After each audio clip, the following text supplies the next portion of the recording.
வணக்கம்மா, எல்லாரும் நல்லா இருக்கீங்களா? வெல்கம் டு தமிழ்மா சமையல். இன்றைக்கி நாம் மூக்கடலையை வச்சு ஒரு சன்னா மசாலா கிரேவி பண்ண போகிறோம். எப்படி பண்ணுறதுன்னு பார்க்கலாம். 200 கிராம் வெள்ளை மூக்கடலையை 6-7 மணி நேரம் ஊற வச்சுருக்கேன். அதை வேக வச்சிடலாம். 3-4 விசில் விட்டு வேக வச்சிடலாம். 1/2 டம்ளர் தண்ணி ஊற்றி வேக வச்சிடலாம். குக்கர் வச்சாச்சு. இப்போ ஸ்டவ் ஆன் பண்ணிக்கலாம். வெயிட் போட்டுடலாம். 3-4 விசில் வந்தோம்னா ஆஃப் பண்ணிடலாம். ஸ்டவ் சுண்டல் வெந்துச்சு. ஸ்டவ் ஆஃப் பண்ணிக்கலாம். சன்னா மசாலாவுக்கு தேவையான பொருள் 5 வெங்காயம் கட் பண்ணி வச்சுருக்கேன், 2 தக்காளி கட் பண்ணி வச்சுருக்கேன், ஒரு 7 பல் பூண்டு உரிச்சு வச்சுருக்கேன், ஒரு சின்ன துண்டு இஞ்சி தோல் எடுத்து வச்சுருக்கேன், 2 டேபிள் ஸ்பூன் காஷ்மீர் மிளகாத்தூள் வச்சுருக்கேன், 1 டேபிள் ஸ்பூன் சன்னா மசாலா வச்சுருக்கேன். சன்னா மசாலா இல்லைன்னா கரம் மசாலா பொடி கூட 1 ஸ்பூன் போட்டுக்கலாம். கொஞ்சம் காஷ்மீர் மேத்தி வச்சுருக்கேன், தேவையான அளவு உப்பு. இது எல்லாத்தையும் மிக்சி ஜாரில் போட்டு அரைச்சி எடுத்துன்னு வந்துடலாம். வெங்காயம் ரொம்ப பொடியாக கட் பண்ணணும்னு அவசியம் இல்லை. என்ன மிக்சியில் போட்டு நம்ம அரைக்க போகிறோம். எல்லாத்தையும் ஒன்றா போட்டு அரைச்சின்னு வந்துடலாம். பண்ணி போட்டுக்கலாம் சின்ன சின்ன.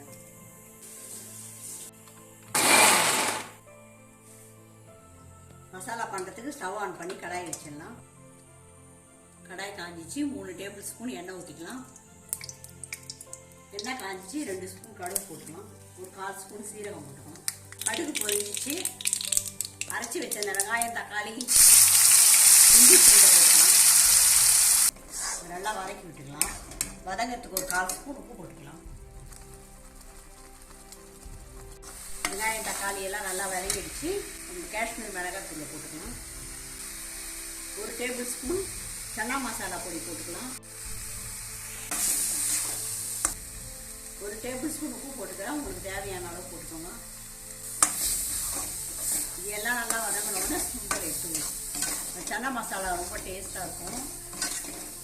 சப்பாத்தியோட பூரியோட நான் ரொட்டியோடு வச்சு சாப்பிட்லாம். சின்ன பசங்க பெரியவங்க எல்லாருமே நல்லா விரும்பி சாப்பிடுவாங்க. வாரத்துக்கு ஒரு முறை 2 முறை செஞ்சுக்கணும். மிளகா நெறி போகிற அளவுக்கு வதக்கிடணும். வதக்கிட்டு இந்த சுண்டல் எடுத்து ஊற்றிடலாம். நல்லா வதங்கிடுச்சு. சுண்டல் எடுத்து ஊற்றிடும். தண்ணியோடு சேர்த்து இதை ஊற்றிடலாம். இன்னும் கொஞ்சம் தண்ணி ஊற்றிக்கலாம். இது ஊற்றியாச்சு. இன்னும் கொஞ்சம் தண்ணி ஊற்றிக்கலாம். இன்னும் ஒரு 1/2 டம்ளர் தண்ணி ஊற்றிக்கலாம். நைட்டே சுண்டலில் ஊற வச்சிருங்க நல்லது. அப்போ தான் நல்லா ஊறணும். அப்படி ஊற வைக்க மறந்துட்டு அப்புறம் நீங்கள் வெந்நீர் நல்லா சூடாக்கி அதில் போட்டு ஊற வச்சுருங்க. இது கொஞ்சம் கொதிக்கிட்ட ஒரு 5 நிமிஷம் கொதிச்சா போதும். ஆஃப் பண்ணிடலாம். இது ஒரு கிரேவி பதத்துக்கு வந்துட்டா போதும். 5 நிமிஷம் ஆயிடுச்சு. ரெடி ஆயிடுச்சு. இப்போ கஸ்தூரி மேத்தி போட்டு ஸ்டவ் ஆஃப் பண்ணிடலாம். கையில் வச்சு இந்த மாதிரி பண்ணி போடுவோம். கஸ்தூரி மேத்தி இல்லைன்னா கூட பரவாயில்ல, கொத்தமல்லி இருந்தால் போட்டுக்கலாம். கஸ்தூரி மேத்தி போட்டு கொஞ்சம் கொதிச்சவொடனே ஸ்டவ் ஆஃப் பண்ணிடலாம். நிறைய ப்ரோட்டீன் சத்து இருக்குது இந்த மூக்கடையில். இந்த மாதிரி பண்ணி கொடுத்தா, சன்னா மசாலா பண்ணி கொடுத்தா பசங்கள்லாம் நல்லா விரும்பி சாப்பிடுவாங்க. உடல் ஆரோக்கியத்துக்கு ரொம்ப நல்லது. நாங்கள் மூக்கடலையும் வெஜிடபிளை வச்சு ஒரு குருமா பண்ணி போட்டிருக்கோம் எங்கள் சேனலில். எல்லோரும் பாருங்க. இப்போ ஸ்டவ் ஆஃப் பண்ணிடலாம். சன்னா மசாலா கிரேவி ரெடி ஆயிடுச்சு. சுவையும் ஆரோக்கியமும் நிறைந்த சன்னா மசாலா கிரேவி ரெடி. இந்த வீடியோ பிடிச்சிருந்தா நம்ம சேனலுக்கு சப்ஸ்கிரைப் பண்ணி சப்போர்ட் பண்ணுங்கம்மா. நன்றி, வணக்கம்.